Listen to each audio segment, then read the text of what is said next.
বিসমিল্লাহির রহমানির রহিম। আসসালামু আলাইকুম ওয়া রাহমাতুল্লাহ। আজকে আমি সহজভাবে সাইড ফাড়া কিভাবে আপনারা সেলাই করবেন এবং কিভাবে সাইড ফাড়া সেলাই করলে আপনাদের সাইড ফাড়া সেলাই ছিঁড়ে যাবে না দেখিয়ে দিব। তো এখানে আমি অলরেডি কামিজের দুই সাইড সেলাই করে নিয়েছি।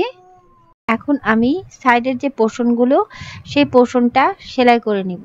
তো সাইডের পোর্শনগুলো সেলাই করার জন্য এখানে আমি সহজভাবে সেলাই করে দেখিয়ে দিব। এভাবে করে যতটুকু পরিমাণ সাইডের পোর্শন উল্টানোর জন্য রেখেছিলাম সাইড ফাড়াটা, ততটুকু পরিমাণে এভাবে করে মার্ক করে দিচ্ছি। তো এভাবে করে মার্ক করার পরে এখন আমি সুন্দর করে ফোল্ড করে দিব। তো এভাবে করে সুন্দর করে ফোল্ড করে দিবেন। ফোল্ড করে দিয়ে প্রথমে আপনারা দুই সাইড সুন্দর করে ধরে নেবেন এবং একই সাথে সুন্দর করে এভাবে করে ফোল্ড করে দিবেন। ফোল্ড করে দিয়ে হাতের সাহায্যে বসিয়ে নেবেন অথবা আপনারা আয়রনও করে নিতে পারেন। তো এইভাবে করে এখন আমাদের সাইডের ঘেঁষে একটা সেলাই করে দিতে হবে। এখানে সেলাই যখন করবেন তখন আপনারা কাপড়টাকে টানবেন না, আলতোভাবে ধরে নেবেন এবং সুন্দর করে সেলাই করে দিবেন। আমি যেভাবে সেলাই করছি ঠিক একইভাবে সুন্দর করে ধরে নিয়ে এখানে সেলাই করে দিবেন। তো এখানে একটা সেলাই করে দিচ্ছি আলহামদুলিল্লাহ। এভাবে করে সেলাই করার পর একটা ছোট্ট টুকরা নিয়ে নিয়েছি, ফোল্ড করে নিয়ে সুন্দর করে সেলাই করে নিলাম।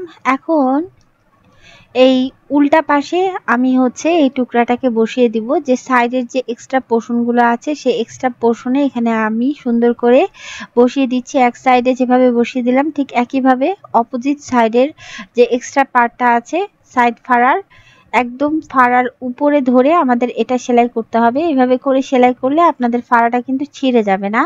তো এখন আমাদের যে ফোল্ড করে দিয়ে এক্সট্রা যে অংশগুলো ছিল এই এক্সট্রা অংশগুলো সুন্দর করে এভাবে করে ধরে নিতে হবে এবং সেলাই করে নিতে হবে।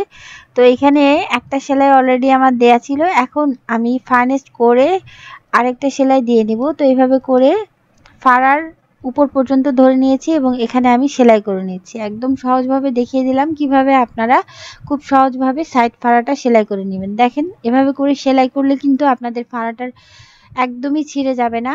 তো সাইড ফাড়া অনেকে ছিঁড়ে যায়, দেখেন একদম ফিনিশিং ভাবে সাইড ফাড়া সেলাই করে নিয়েছি এবং এভাবে করে সাইড ফাড়া সেলাই করলে আপনাদের সাইড ফাড়াটা কখনো ছিঁড়ে যাবে না এবং সুন্দরভাবে আপনারা সহজভাবে সেলাই করে নিতে পারবেন।